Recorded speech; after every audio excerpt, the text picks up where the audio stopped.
Call Jacinda Ardern.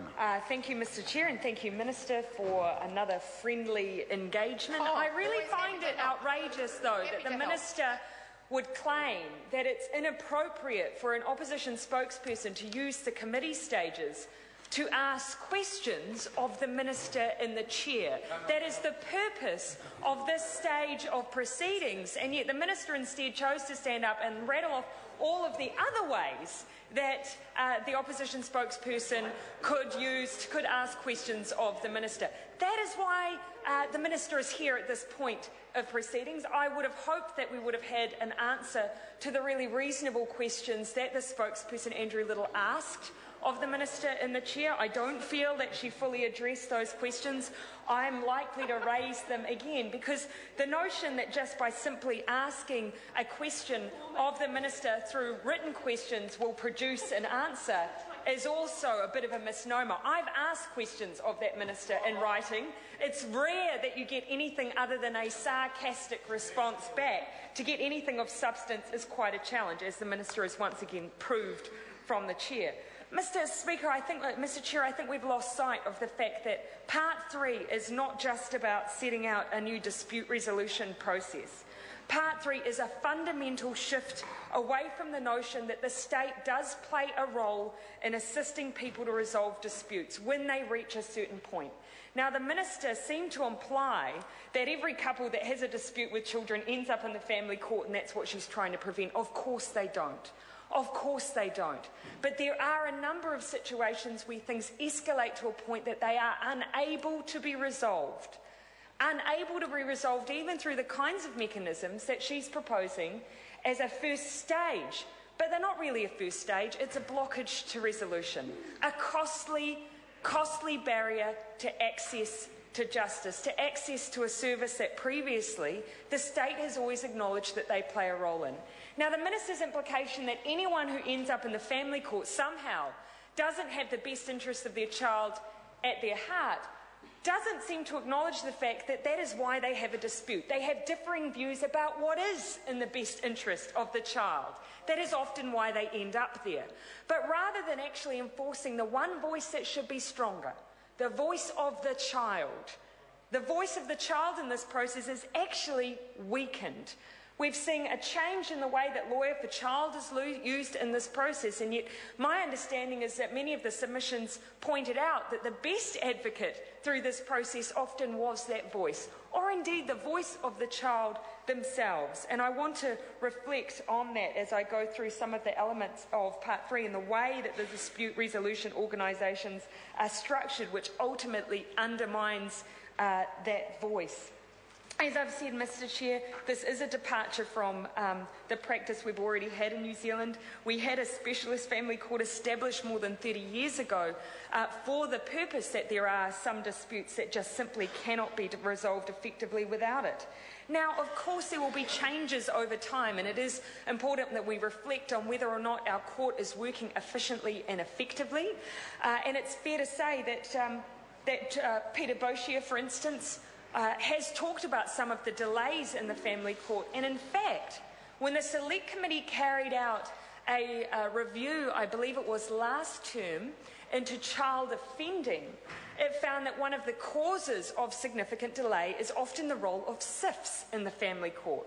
Constant change of practitioners, not fulfilling the requirements set down by the family court on behalf of SIFs. These are the kinds of things that are actually causing the delays in the family court. Instead, the Minister has decided to upset this part of the process, and it seems that some of the causes of delay have not been fully explored. There hasn't been enough evidence and advice sitting around that. Instead, we've gone straight to this part of the family court process.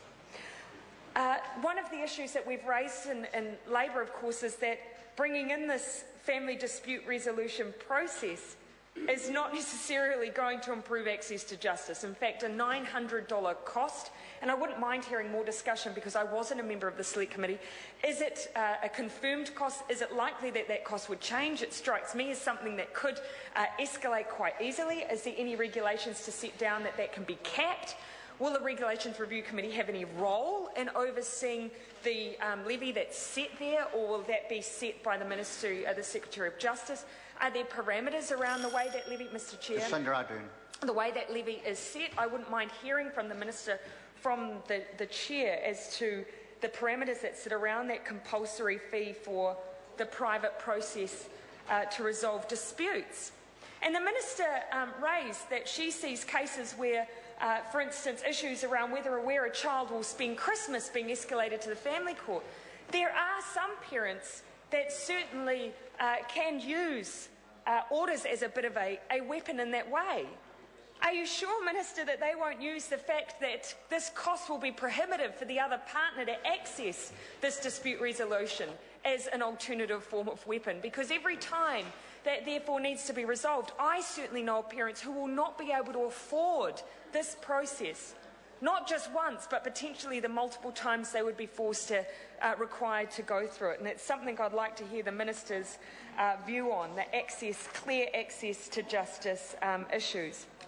Mr. Chair, I want to come specifically to Part 56B, A and B, which sets out the requirements for the family dispute resolution process and the provider. It says that their two primary purposes are A, assisting parties to a family dispute to resolve the dispute without having to pursue court proceedings, and B, ensuring that the party's first and paramount consideration in reaching a resolution is the best interest of the child. I want to know from the Minister if it's up to the Secretary of Justice to define who will undertake these services. What requirements will there be for those services to have an understanding of child wellbeing, to have a background in these kind of resolution process, and to specifically have the kind of expertise and specialist knowledge that parents previously would be accessing through this process? The Minister shakes her head, but I think it's a fair question to ask. If it's in almost a purpose clause, how will a Minister ensure that that's being enacted when she refuses to give us any criteria around what these providers will look like, any detail whatsoever on what her expectations are for what will become the very, very critical service that sits in front of the family court process? What right of review will there be if there is an unfavourable process and people feel that the provider hasn't acted in a way that is appropriate or provided the kind of service that they're expected to provide for the $900 that a parent is paying for that service? Is there any alternative system that they can access to raise those concerns?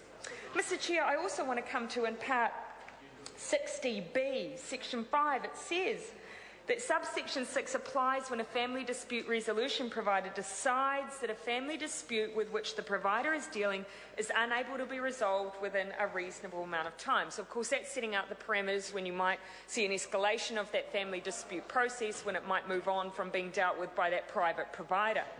I'd like to know whether or not the Select Committee, or indeed if the Minister, has a view of what a reasonable time is.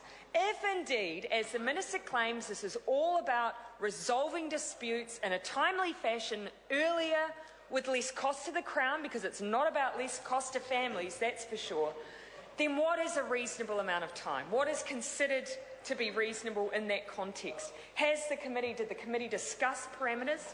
Will those providers be contracted to provide the service within that reasonable amount of time?